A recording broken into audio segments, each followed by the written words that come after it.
నా మొగడు రోజు డ్యూటీకి పోయి రోజు 12 గంటలకు వస్తాడు.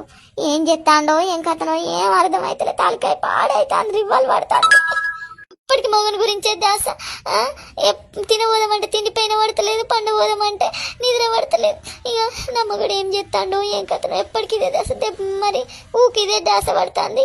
ఈ తెలివి తక్కువదన్నాను అంటారు. మొగని గురించి మంచిగానే పని చేస్తుంది, షార్ప్గా మెదడు పని చేస్తుంది. ఏం చేద్దాం, అట్లనే పని చేస్తుంది మెదడు. అయితే మొగని గురించి ఆలోచనగా ఒక్కటే పని చేస్తాడు, పని చేస్తుంది.